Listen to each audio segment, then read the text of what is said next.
What's happened? You know, you're living, everybody is involved in a personal project. Of course, you are in contact All the time, all yeah, the time. pretty much. What's happened? When is with the decision to take the?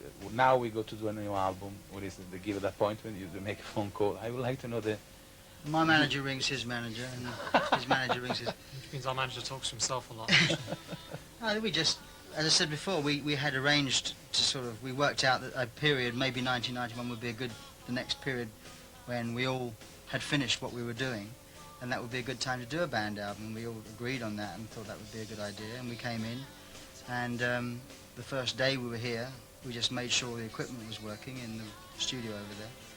And then the next day we came in and we just started writing, and none of us brought in any songs. None of us brought in any little pieces of music that didn't have homes. We just came in with nothing, apart from, you know, a sort of a sheet of paper, if you like, with nothing on it, and sort of we began to fill it up with ideas. And we recorded on cassette or DAT everything we played, and we just started accumulating and cataloguing ideas and improvising and from scratch, you know, and that's what makes it so interesting, because it's something that we can't do on our own. I mean, individually, the way we write, I guess, is through improvisation. We sit at home individually and play our instruments and write songs. But to get three people, the chemistry of three people to work like that is something you don't find in, I don't think, any other band today. There's usually one writer in a group or two writers, or they don't write at all and they get outside songs.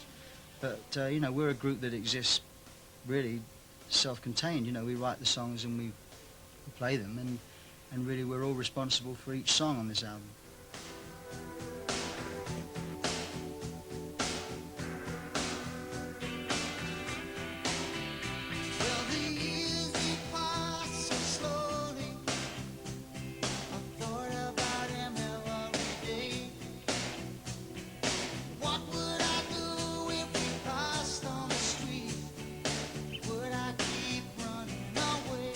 Five years from one album and another one.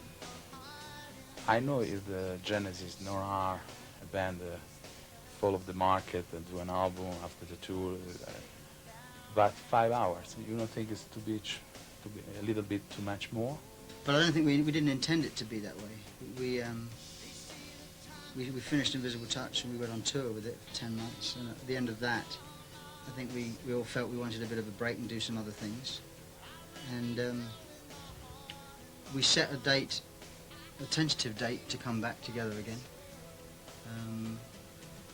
And that was 1991. So between 1987, July of 1987, when we finished the tour, to February of 1991, that's when we were sort of doing other things, you know. I think we all recharged the batteries by doing outside projects and then came back to the band and felt good for it. I mean, you have had 5 albums, I think, 2, 3, 4, yeah, probably about 5 albums from us in the time since Invisible Touch, you know, of varying degrees of, you know, whatever. But so there's been no lack of music really. I think it's, I think it just, if you keep the albums and just do them when you kind of really feel like doing them, then it's kind of gonna have more enthusiasm.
title of the album is We Can't Dance.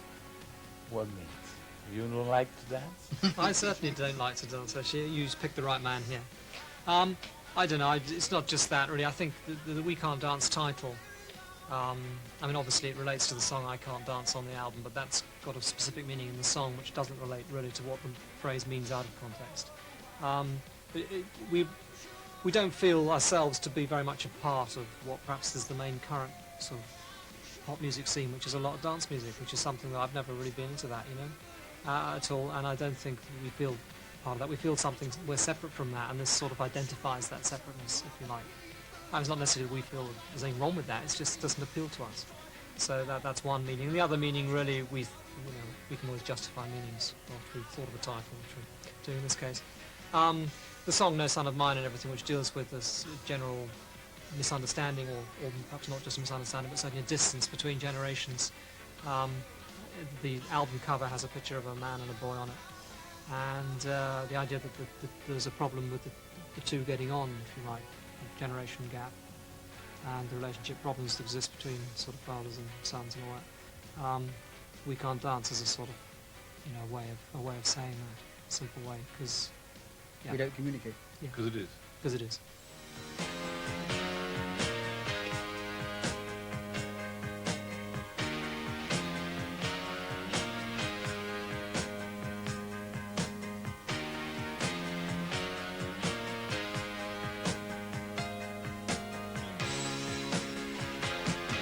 There must be some misunderstanding. There must be some kind of mistake. I waited in the rain for hours. You were late. Now it's not like me to say the right thing. But you could have called to let me know. I checked your number twice, don't understand it. So I went home. Well, I've been waiting for this weekend. I thought that maybe we could see a show. Never dreamed I had this feeling. All I've seen you is believing. That's why I don't know why you didn't show tonight. Three is the perfect number. You are now three musicians to work together. I remember from when you start, the band was a little bit more, you know, have a lot more members. Now we are, after 22 years, maybe more, roughly. You are in three, you work together, you are in straight connection. Also, if I think you do the solo project, what is the relation? It's changed from the beginning, from the personal relation, also the professional relation, when the music and writing songs. Well, the first part, really, the relationship, I mean, it's a lot of it's very similar. I mean, we've been the same three since the beginning. We've changed as people, obviously. We've kind of matured, and we probably get on better. There's no friction like there used to be in the group.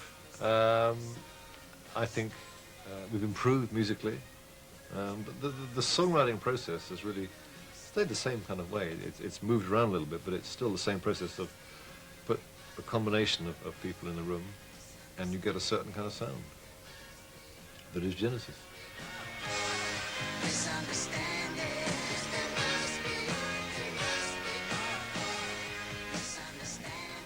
The Genesis is in a band that have a very strong identity just from the beginning.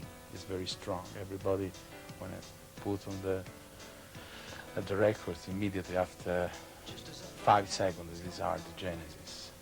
You consider this identity is a sort of pressure, give to you maybe the possibility to developing the Genesis project in another way, or you consider it this is an advantage to do a project like Genesis? I think the fact that we have a certain sound which we can identify is something we don't fight. Although I don't think we feel we have to stay within that area. I mean, I think we try as much as we can to take some songs and some of our music to some extreme. Like on the new album, a song like I Can't Dance is that category. It's a kind of song that sounds very different to Genesis. And if you put that on and Phil wasn't singing, you wouldn't know it was us straight away. I think we try and escape from that mold, but at the same time, I don't think it's a bad thing either. Taking it all straight or take a one bite. Living with you is just to put me through it all of the time. I could leave, but I won't go. Well, it'd be easier, I know. I can feel a thing from my head down to my toes. But why does it always seem to be me looking at you, you looking at me? It's always the same, it's just a shame, that's all. Truth is I love you more than I wanted to. There's no point in trying to pretend. There's been no one who makes me feel like you do. Say we'll be together to the end.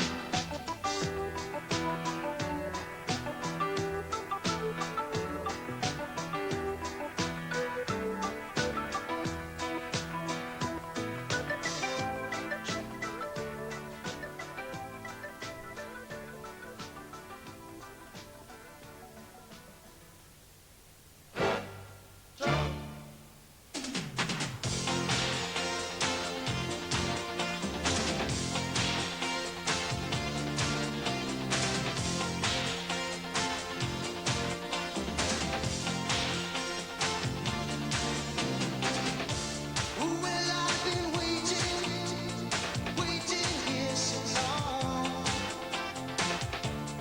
but thinking nothing could go wrong. Well, now I know she has the built-in ability to take everything she sees, and now it seems I'm falling for her.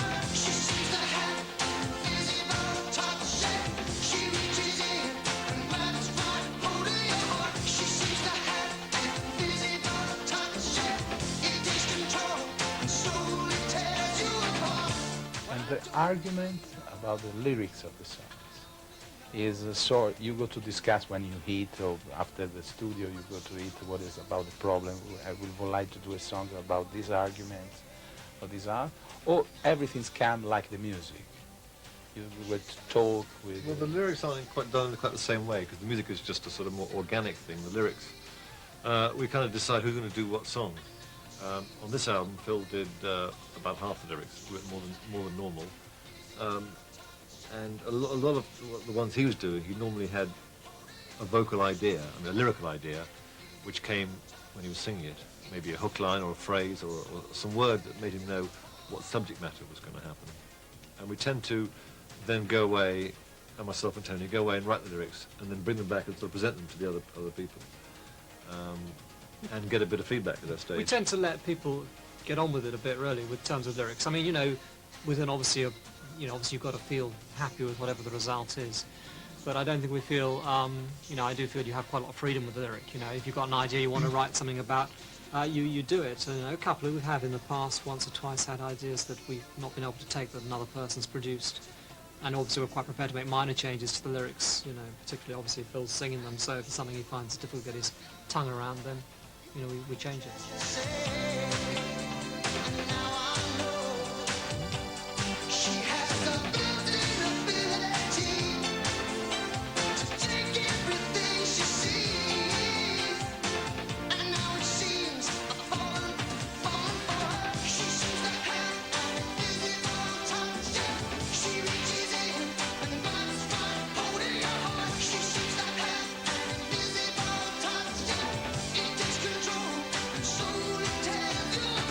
Something that Jesus Who Knows Me and Tell Me Why are two songs, for example, where, for various reasons, I mean, the topic of religion, even though we're not having a go at religion, we're talking about TV evangelists in that song, especially in America. with that particular song, Jesus He Knows Me. But you know, when I said, I remember the instance when I was singing Jesus He Knows Me when we were writing the song, and I remember saying, it's going to be about TV evangelists. I can see it now. You know, I think maybe, you know, there was a bit of worry about maybe you don't want to. The lyrics are representative of the whole group, even though they're written by one person, and so you want to make sure that the topics like that are dealt with in a way that everybody agrees with, you know. And so when I wrote those lyrics, I kind of felt I didn't want to do something necessarily that the guys wouldn't feel, you know, and would tell me why, because it's a subject matter that's almost like a protest song in a way, and it's a sort of an attitude towards things. Everybody has to agree with that attitude, otherwise it's one person's opinion. And I think you try and bear that in mind when you're writing lyrics, so that we all agree on the subject, even though one person has written it.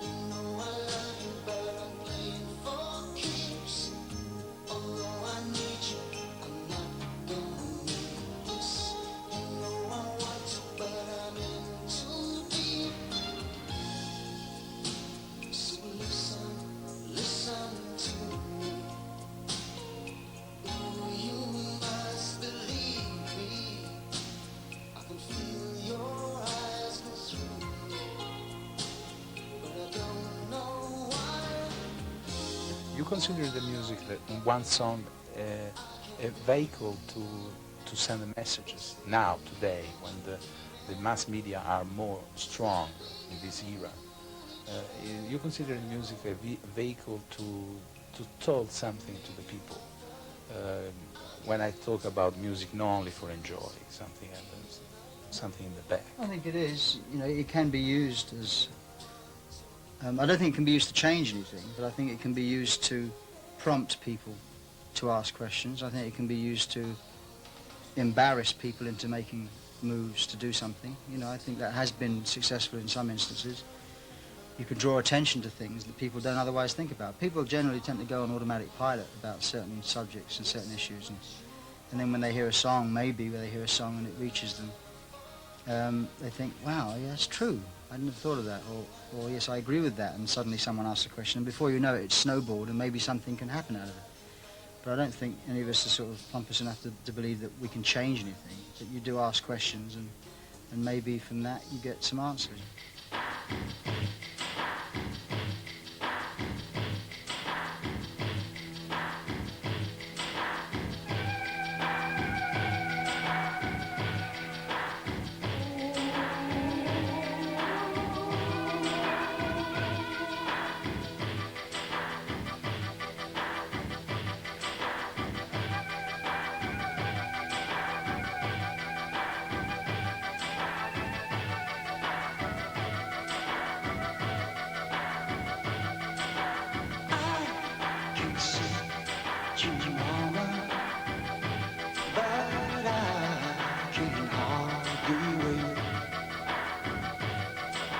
Touch and to feel you, mama. Oh, I just can't keep away. In the heat and the steam of the city, ours got me running and I just can't break.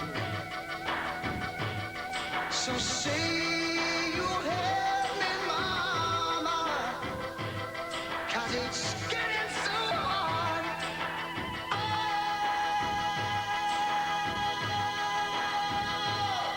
Now I can keep you, mama, but I know you're always there. You listen, you teach me, mama, and I know inside you care. What's happened with the countries not understand very well the lyrics, like Italy, Spain, and you have a huge success in this country. I think it's always been one of the nicest things I've felt, is that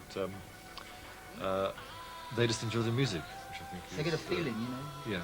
A feeling from the. I mean, the lyrics should always complement the music anyway. I mean, we all write lyrics that work with the music. We don't have a lyrical idea and then write music to fit it. So the fact that in the early days, Italy especially, and Belgium was the other country that took this quite quickly, quite early, was the fact that they would applaud musical changes, you know, and they would get involved in the music because the romance of the chords or the feeling or the mood of the music was so strong.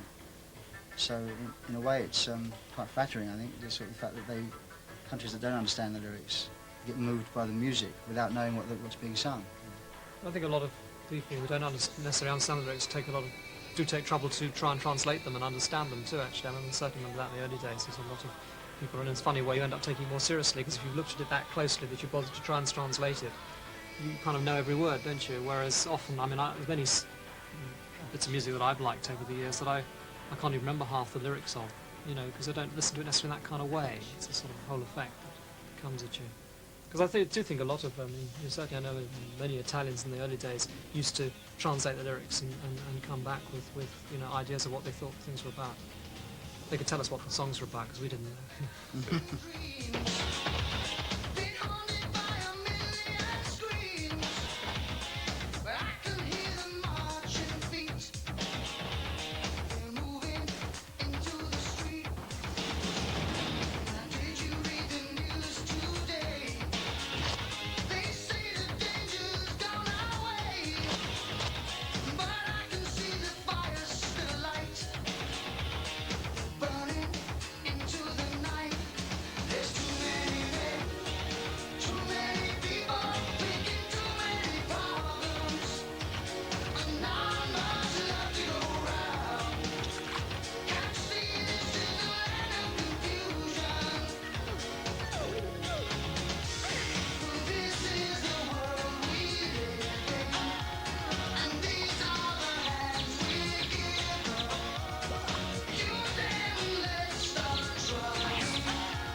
Change the audience in front of you, the age of the people. After mixing, you know, at the beginning everybody was young. After, when you come in the year pass, there's a mixing. Now you have the possibility to play for the kids have 12, 15 years old and like the Genesis, and people like me, 30 or 40 years old, 40 years old. You're 30 or 40. Unfortunately. Unfortunately. And what is the feeling to have a different kind of audience? Maybe the father. I think it's nice. I mean, I think it's almost a compliment that you can reach people who've started off with you and grown older, if they are with you, and then kids who were not born when you were making your third or fourth album, yet they still like you. I always found it interesting in this day and age when you imagine that the kind of the 15, 16-year-old kids only like what is kind of the top 10 or the kind of contemporary things for their age, yet they like Genesis very much.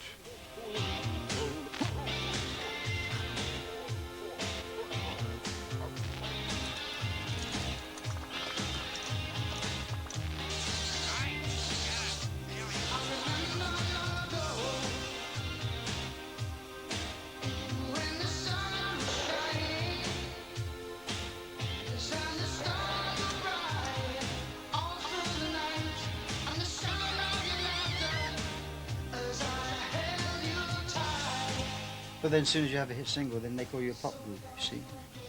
So You can't win. you can't win, no, I mean, in easy terms, I suppose, pop is something that's more trivial than rock. But we have moments of pop. We have had moments of pop anyway. And, but then just because you have a 3-minute song, people think that's a pop song. You can say something quite important in 3 minutes that's not necessarily trivial. So it's a whole can of worms, really. It's impossible. I mean, it's just music, really. We play lots of different types of music inside Genesis. I mean, there's lots of different styles, there's lots of different tastes between the three of us, and areas that we like to explore. And so, find it under one heading.